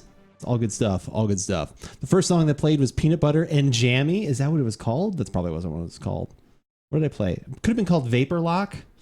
Could have been Midday Madness. But yes, I love the synthwave playlist. Berserker, have you gotten to play any of the new season of Destiny? Because it's literally an ode to synthwave. It's absolutely beautiful. Absolutely beautiful. Neon greens and neo pop and all those things going on. It's fantastic. They said they're like, where are these guys? He's right here. Here I am. Oh, you saved it just enough. They can't tell that you had legs. I did that on purpose. Did you get the boot? No, I did. I am going to have to do that after we are done here. You haven't played a video game in 84 years. That is a long time. That is a long time. Yeah. That's a really long time. I didn't even need the wine. I didn't even need this wine opener. I brought it in for two things. 4 years ago. Didn't even need this wine opener. Oh, well, we were ready for it. It's also a screw cap. You got all of the boots. Debo, you can log in on my account and finish getting those for me then. Are those the boots that are made for walking? That's what they're going to do for sure. Yeah. Before the podcast started, I did 9 runs and did not get them. I only got one exotic, I think, the whole time. Looks cool, very Tron, but not overly exciting. I am loving the weapons. The new 6-player activity, I think, is fun. Again, time will tell over the next 3-4 weeks if you want to keep doing it or not. But right now, I am enjoying the loop of everything, getting the new stuff. And like I said, the weapons I definitely want to keep grinding for. But yeah, after the podcast, I'm going to have to dive back into the room here and do some more Destiny things to make sure I get those. My nurse duty got extended this week, so my hobbies have been postponed. Oh no, it's still extended. Is she doing all right though? Is she doing good? Hopefully she's doing better, even though your nurse duty got extended. Did 13 total runs. I started on Hunter because that was the one I wanted them on the most in case I didn't get to the other ones. And yeah, I've done 9 runs and I have not gotten them yet. I was watching EK earlier, and I think he got it on his 7th run on 2 characters, and then his last character took 2 runs. So, did catch a bit of your gameplay from lurking a bit. It's super neat. It is a super neat aesthetic, and the weapons are really great. It kind of they've done a really good job. Definitely check it out if you feel like it, if you want to do some Destiny things. Oh man, I have been excited. When you messaged that you were actually going to have this, I was honestly excited for this one. You were going in another direction with stuff, and I was like, well, maybe he didn't want to do the Arizona week this week. And then you're like, oh, I totally forgot. I totally forgot. It was a long time ago that we talked about it. It was like almost a week ago. Yeah. Jack Benny. But yeah, I know I'm very excited to give this one a shot. I mean, even though like we're always excited to do our pot, but definitely we have some we're more excited about than others. Right. Like, yeah, we can That's do that. true. We can do that one. Yeah. You know, whatever. Yeah. I am excited. I do want to get to that bourbon at some point, though. We'll have to see if that one's any good value. You may even get to it before we get to it. That's true. It's possible. It might happen. Anything is possible. Yes. Yes. Yes. Oops, moving that around. Okay. All right. We are going to do another podcast. Shockingly. That one. And this one too. You don't need us. You don't need us at all. That's right. No, we're We back. should just do it that That's way. fine. Yeah. Just ghost voices. Just disembodied voices. Try the wine. Yeah. Be like Scooby-Doo. Where are you? And I'd have gotten away with it if one of these crazy kids in this winemaker. Yeah. So we're going to do a podcast. We've got our final beverage of the evening, our last bit of our Arizona tour of local things to us. Yeah. That's all I got. You got anything else to say about that? No. No. Let's have some fun. Let's do the thing.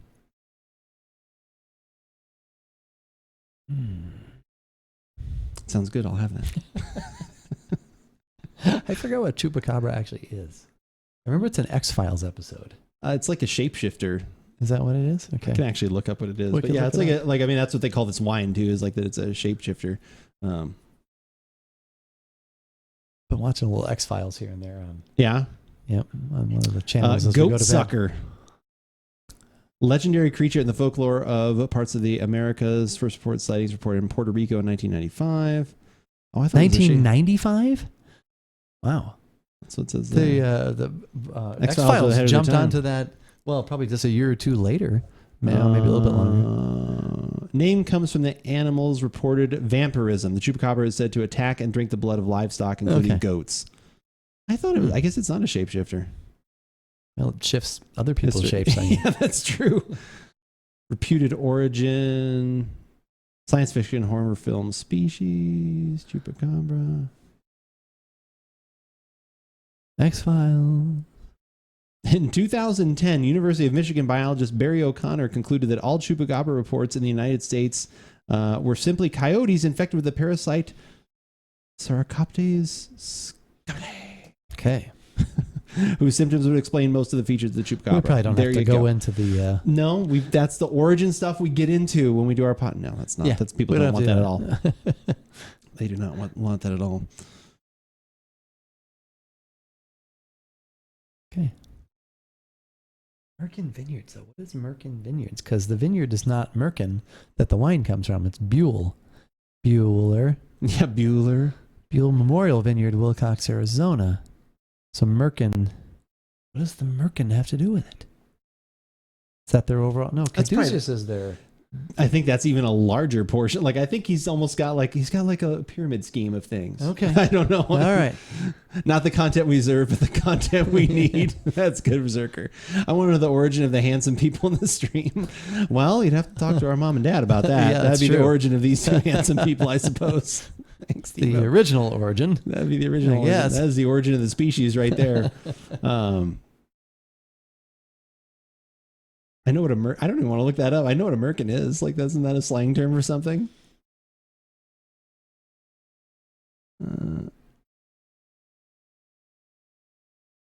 It's a pubic hair wig. I thought Really? that's what it was. Yeah, a merkin. Wow. Yeah. So we have That's a wine named after a goat-sucking creature that probably doesn't exist from a vineyard named after a pubic hair wig. Okay. That's what we have for this. Give it a shot. Like, follow, and subscribe. Should we start out that way? I think we just did. All right. That's outstanding. You know what? We don't even get into it. Merkin Vineyards. Nope. Chupacabra. Yep. the grapes come from Wilcox. Yeah. And the winemaker is Maynard James Keenan. Yeah. Yeah. Buell Memorial. And you can wax rhapsodic about him. Easy for me to say. Dang. Okay. Damn, son. All right. I know we have been doing a lot of wines lately on our podcast. We did a whole series on the collection from Empathy Wines. That was really great. And we finished out with a red, which this time of the year when we're recording this, we're in May. It's kind of fallen a little bit out of red season for you, especially because for me. It gets very warm here in Southern Arizona. Yeah. I still will enjoy a red, as will you. We found out when we did really enjoy that red blend. We really did. And in spite of all that, you decided to bring another one to the tasting table? Well, yeah, because we were looking through. There was another beverage that you'd wanted to try. And I just had the idea of tying them together in an Arizona theme, and that's what this red wine is. And that's what we've got for this. Give it a shot. I'm Andrew, and I'm Keith, and we are AboutBeverages.com. And the beverage that we are about today is the 2019 Merkin Vineyard Chupacabra red wine blend. This is a blend of Grenache, Syrah, and Mourvedre, more commonly and easily known as a GSM. It's 35% of the first two of the Grenache and Syrah and 30% Mourvedre. Originally, this blend is a Rhone blend, a Rhone varietal blend, and it's actually the grapes that make up the Chateauneuf du Pape. Oh, okay. Not these grapes. No, not these specific. Because these come from Arizona. Okay, yeah. From Wilcox. I have heard of that because I've been watching a lot of Frasier lately. So that always does happen to come up when they're like breaking out their fancy bottles. All of a sudden you hear that brought out and it's like, ooh, yes. Oh, that sounds delightful. Yeah, obviously I'm very excited to try this. I don't know if you guys have any idea who the winemaker is. The winemaker, yes. Maybe the musician singer. and vintner. Musician, vintner, all around Renaissance man, Maynard James Keenan from Tool, Pussifer, and Perfect Circle. So I'm very excited to finally try one of these. And I thought I was going to need the bottle opener for this one, but they have actually switched to the screw top. Yep, they have. I'm assuming they're not needing to age this one. Well, I remember at one time, too, the Arizona Stronghold wines that were his wines, they stopped using the foil closure on the outside. Oh, really? So, I mean, a little bit simpler, I guess. But yeah, we started carrying this at the store probably a month or so ago at Trader Joe's. And it's $20. Okay. $20. So I saw on the website it said 24, so I didn't know if that was the same or obviously a little bit. Trader Joe's gets a little bargain. But yeah, I saw it and I was like, oh, it's in Arizona. We only carry 2 Arizona wines, which we used to carry more of them, but they just didn't sell well enough, and the supply was a little bit was not what we needed as well on some of the ones that did sell better. So it was nice to see another Arizona wine come back. And then when it had this tie-in, I was like, well, I know Andrew will be interested in doing this. And you knew I'd be excited. Yeah, and like I said, red wine usually not as it gets warmer, but enjoyed that empathy quite a bit. So why not? Let's see what we got here. And it's actually kind of an interesting label. They go for kind of very minimalistic. A lot of it is just good information that we would always be interested in. Talks about elevation, where it's from, the area, the country, different notes on the climate that it went through, like a lot of good information. So if you're a wine drinker, it's kind of nice to see that, whether you wind up liking the wine or not. Yeah. I love that kind of. More information is always good. I love that. I think that's kind of cool because a lot of times when you do see tasting notes on there, obviously it's probably the vintners or somebody at the winery. It's their impressions, which are great, but might not necessarily be what you're going to get. But what's on there, that's all just facts. Yeah, that is all just facts. All exactly. Details. Good info. Yeah, definitely. Yeah, just reading about what was in here, I was obviously already very excited. Right. That's a good power trio right there. Clear overall. I don't see like any like sediment or anything going on there. No, not really. And it's a dark color, but you can still kind of see through it a little bit. That's what I was going to say. It's exactly. a nice like purpley red, but not a really dense purple red. Okay. So.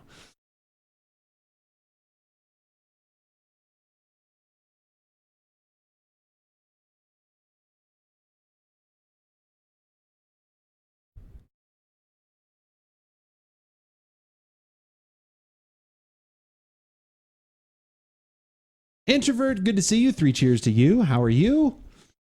Yes, dear, I'll be around momentarily. Be ready momentarily. Allow me to adorn my pubic wig. We shall henceforth depart.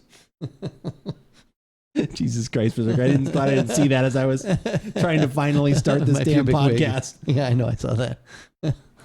Bring the boat and fishing gear and pubic wig. That's right. It's rough going. Can you make it? Can you put on your pubic wig?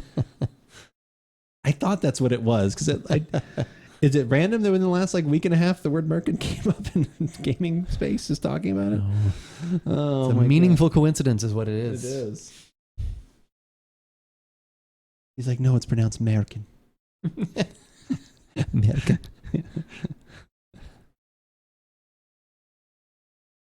All right. Ready? Sure. Okay.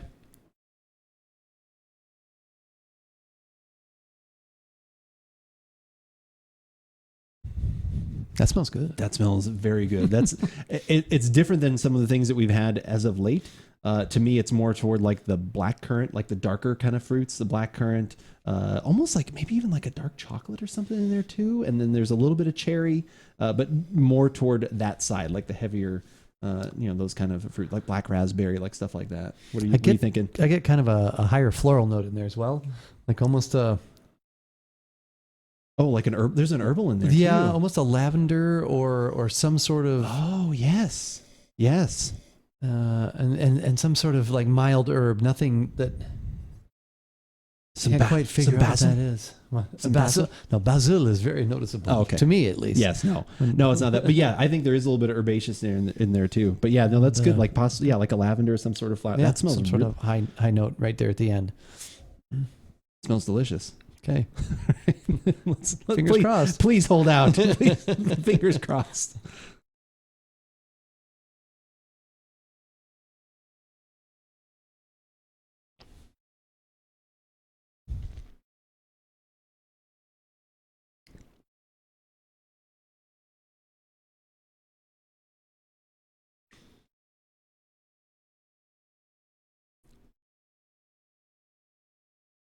I have two distinct things that I've. Okay. One distinct one. Okay, you could have gone. Like I wasn't sure. Whether I wasn't you were quite fully ready, but if Okay. you started, I probably would have been fine. Okay. Are you pretty much ready? We can wait a little bit more now that we've Now that we've paused. taken everyone's Yeah. time.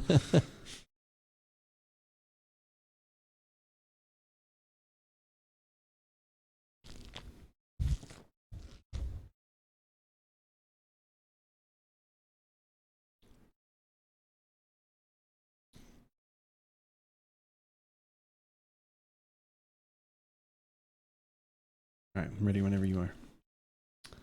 I'm ready. Okay.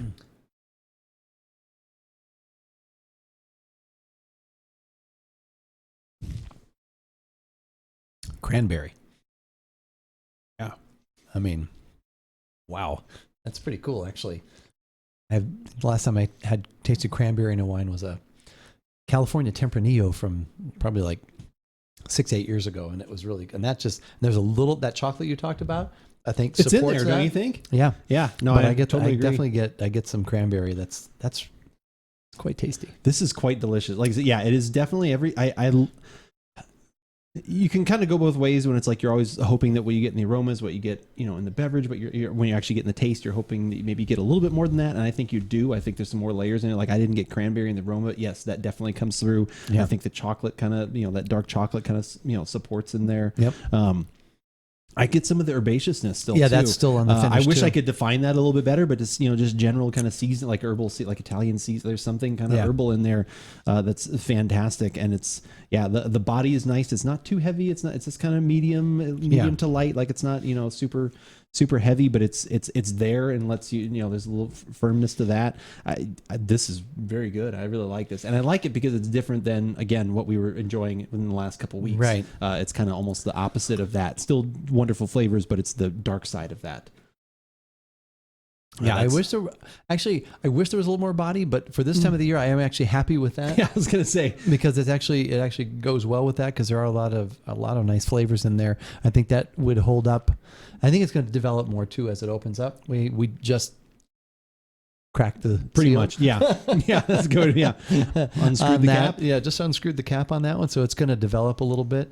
That could definitely hold up to some food.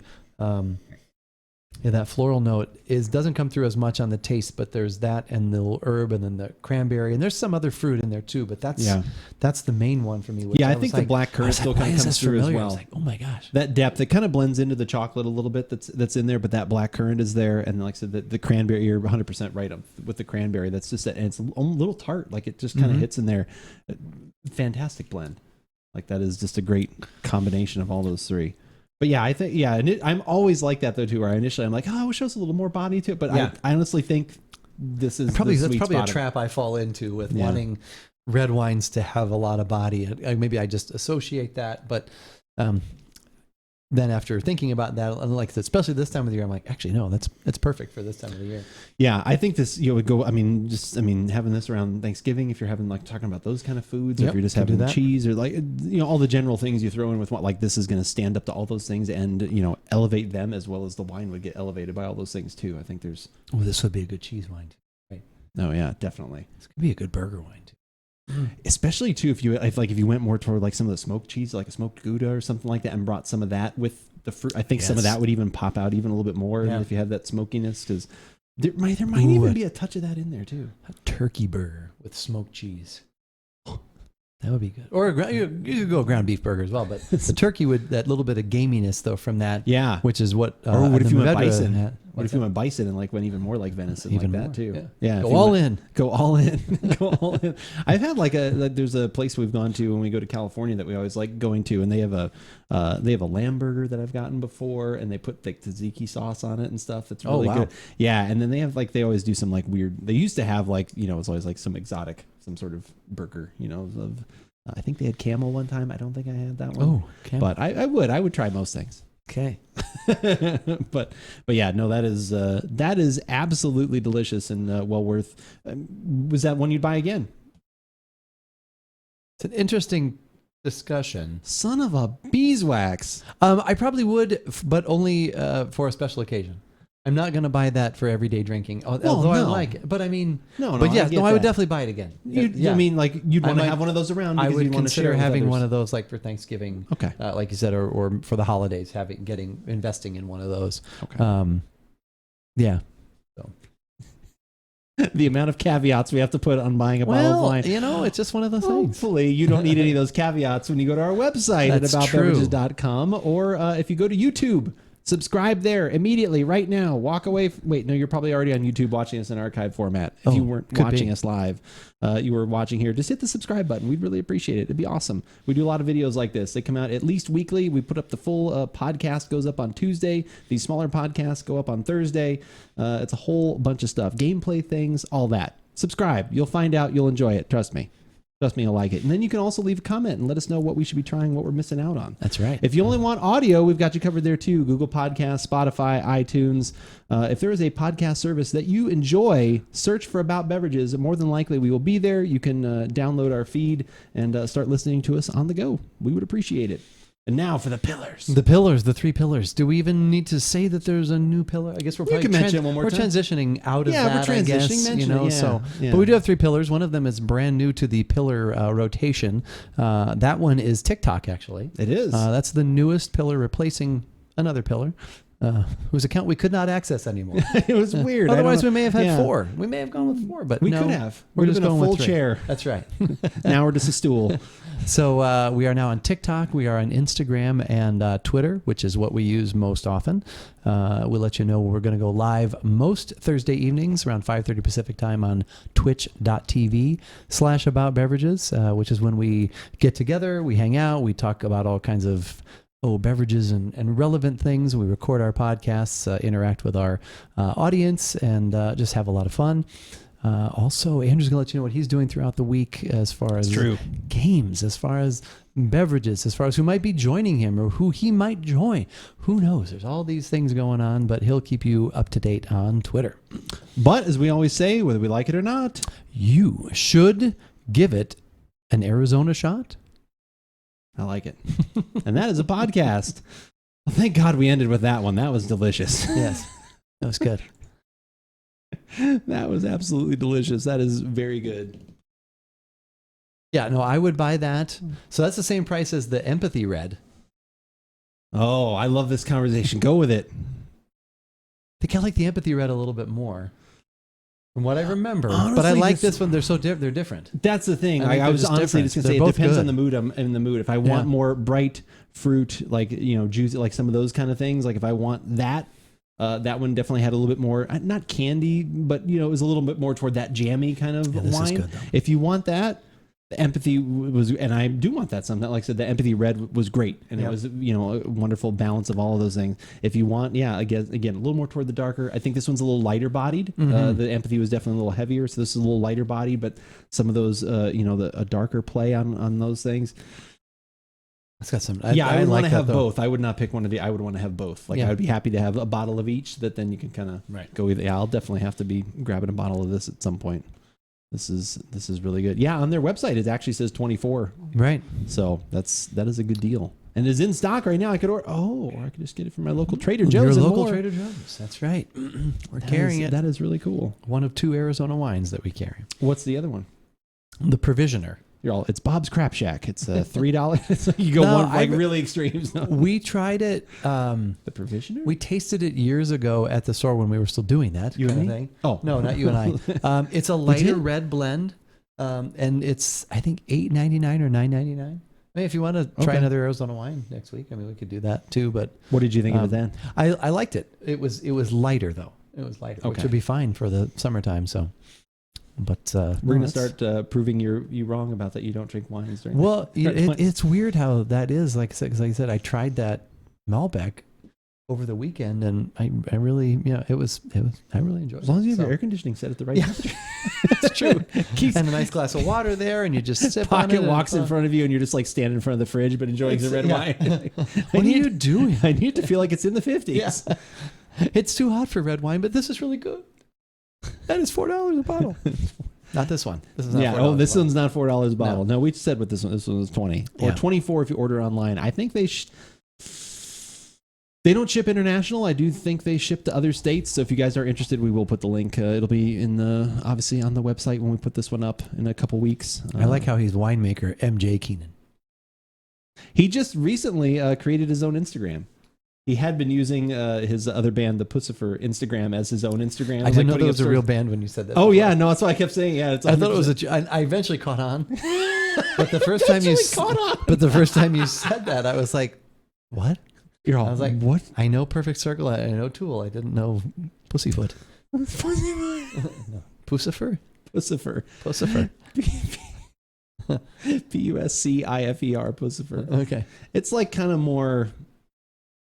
I don't even know how to describe it. It's R&B. No, it's like, well, no, I mean, it's like, I wish we didn't have DMCA things. I'd play a song for like 2 minutes, but it'd probably be taken down along with this video. It's like, I don't know, not even techno's not right. I don't know. You'll have to like look it up. It's hard. Okay. I don't really listen to that one that much. I should probably give it another chance. Like the couple times I've listened to songs, they're just kind of out there. He did some neat stuff though.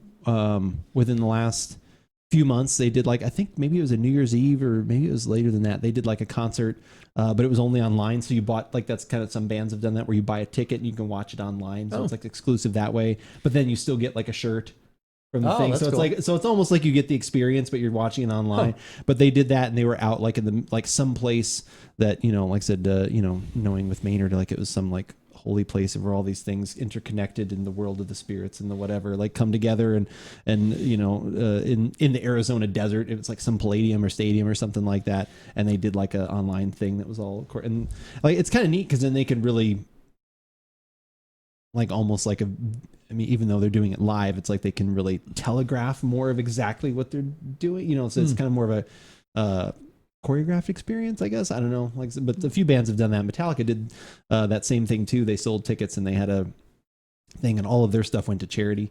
They did a show like that, and it was kind of neat. That one, like if you actually did some higher level VIP subscribers, you would actually like as they were there. It was kind of weird. They were playing like at their little headquarters where they record and do things, but then on the wall behind them, like all the way around them, were tiny little video boards.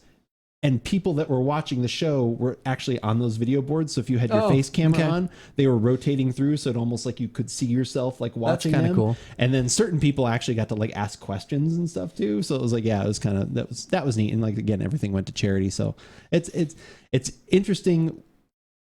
I love what art and decisions can come out of like a stressful or bad situation sometimes, like what you can figure out how to, you know, like in a way making do. And obviously these are people that are, you know, very wealthy and they don't need any, you know, like, right. But it's like what they feel, you know, well, we can't tour, we can't do this. Well, what can we? Well, we could do this. We could try this thing. We could try, you know, I love that kind of creativity sometimes, like of when you're not necessarily always under the gun, because that can be frustrating if you're in a business, but like there's something out of that when you out of necessity.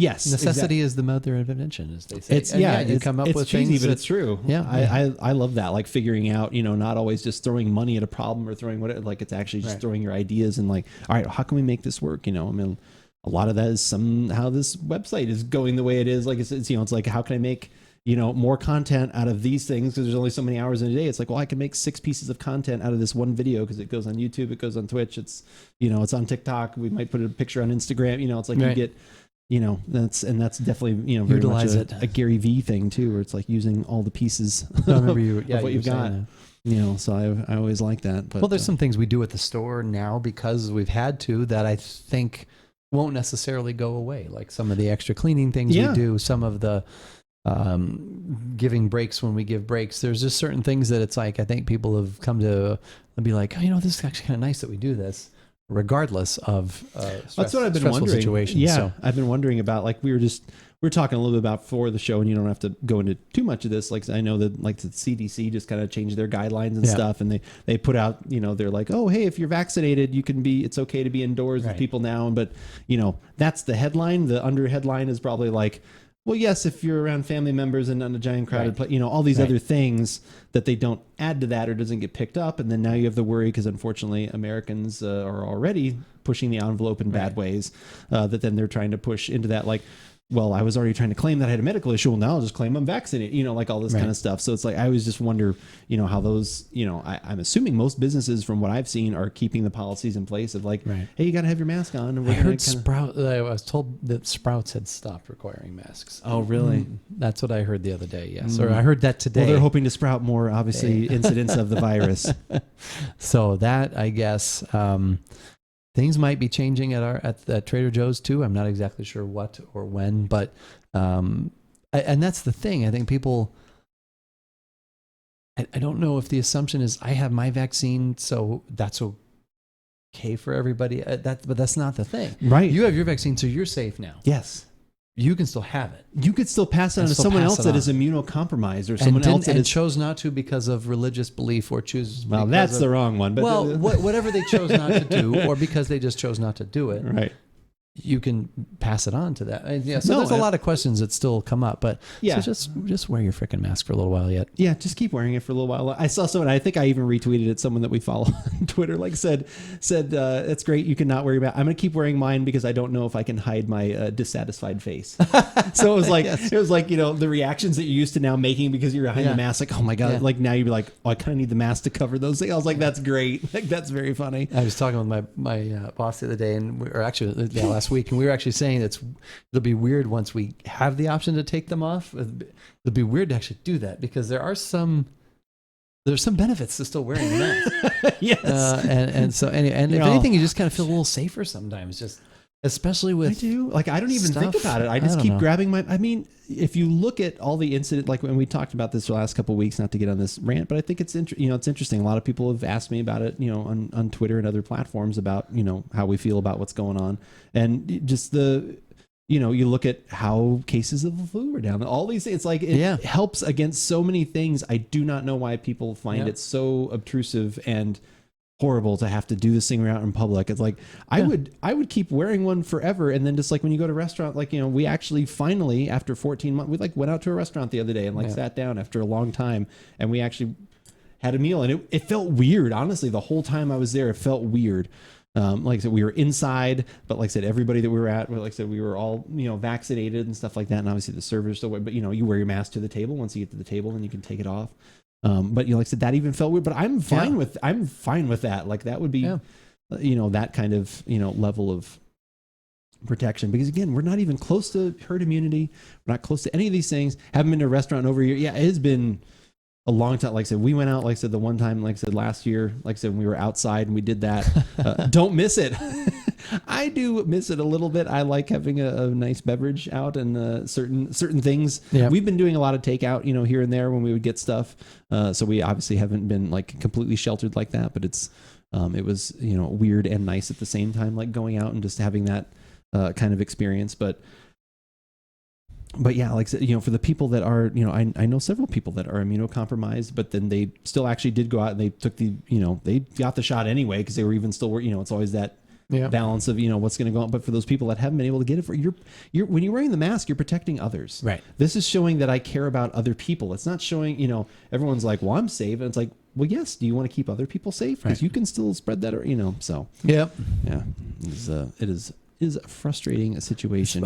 It's weird to think this has been a part of our podcast for over a year now. I know. I remember I used to have people ask, are you guys in separate rooms when you're here? I was like, well, and there was actually one time we didn't podcast because there was a potential. Yeah, I think we had once or twice we did that because of potential exposure. Yeah, I think we had something happen at work and something with So there was like a few but times both of them thankfully like everyone to. was okay and there was nothing with us. So we've been but I know you've even talked about like this is one of the healthiest seasons I've had like for. I didn't get it. I don't get sick that often. I mean, knock on wood. I'm a very healthy person, but I didn't even get what little cold I normally do get. Yeah. I didn't even get that. Yeah. So I agree. It's been except for, and I think that's. I mean, we've had people miss work, but I don't think it's been because of the other. It's been because of potential exposure and stuff like that. It hasn't been right. So as far as I know, I mean, I'm not privy to all that insider information, but it sure feels that way. So. All right. Well, we're going to wrap things up. We will actually be off next week. I will be on vacation. Off next week. Okay. So no third. Well, not the whole week. I will be. Don't leave me at all completely. Like I'll be here for part of it. Hang around for some of Twitch. But yeah, next. Like I said. Starting Thursday. Okay. So, but in the next, like the week after that, do we have any early? So now I will get to that whiskey that I mentioned to you. I have a bottled and bond whiskey that was recommended to me by our good friend at Total Wine. Okay. So he recommended that one. Let me make sure I've got the right one. There it is. It's the Wolcott Bottled and Bond Kentucky Straight Bourbon. So we've got that. Thank you. I will. I hope so. And you guys will be out as well, right? Not till the weekend then? Starting Friday. Yep. So you guys will be out as well. Like I said, that wouldn't have done it. Either last year I didn't get sick at all. Yeah. And you looked at the cases of the flu over, and it wasn't just like a little bit. It was ridiculous. The number went from like 150,000 cases of the flu to like 10 or 15,000 or something. It was insane. Like that's what happens. People were either staying home when they weren't feeling well or not breathing like right. I mean, yeah. Probably a big part is just staying home when you're not feeling it, because as soon as you feel that, you're probably worried and you're staying not everybody, that's obviously a trait in our family. You work through a lot of sickness. Yeah. True. Didn't even have to deal with that. But yeah, maybe that wine, one of the wines you were talking about, or something else. Like I don't know. What do you? Yeah, we can maybe do that red, or maybe we'll go with. I don't know. I've been enjoying the wines lately, so I have too. Honestly, it's been kind of nice. A white or a red, we'll figure that out. So yeah, we could do the other Arizona one, or if you want to. Got hit with a bit of sickness. I was not down with it. Nice, Debo. Nice. We could always do the. I don't know. Do you want to break out that $4 one you were talking about? You've been raving possibly, about so highly? Like maybe that. Yep. And then you had a beer too that you mentioned earlier, right? Buena Vista. Not that one. No, you don't want to do that one. Okay. You don't want to. We'll see what comes in by 2 weeks from now. So a very light stone beer. No, it's not the option. Okay. All right. I'll just a lager with lime and salt. A lager, lime. Oh, okay. Yes. Yeah. No to that. We'll see what comes in by 2 weeks or what we've got. Okay. So, all right. Well, that sounds good. Figure it out. So I will be back on again tomorrow, 10 a.m. Pacific, 1 o'clock Eastern. We'll be doing some Destiny, obviously. Shocking, I know. It's a new season, so that's kind of how that goes. But until then, we're going to go raid Jab, as we do quite often. He is super nice, a wonderful Destiny streamer. He helps me out with all the more difficult Destiny content. I bet you 100% that Lucky might even be there too. You might hear his beautiful voice hanging out there as well. You can go say hi to him. But definitely follow Jav if you guys need help sherping, teaching of any of the harder difficulty content. He will be there for you. PS4, PS5, and PC. He is. All right. That's it. That is all it right. for the Thank show. you, everybody. We really appreciate you spending your time and just being here with us, chatting and having fun and laughing along. We will see you. We'll see him tomorrow. We'll see us in a couple of weeks.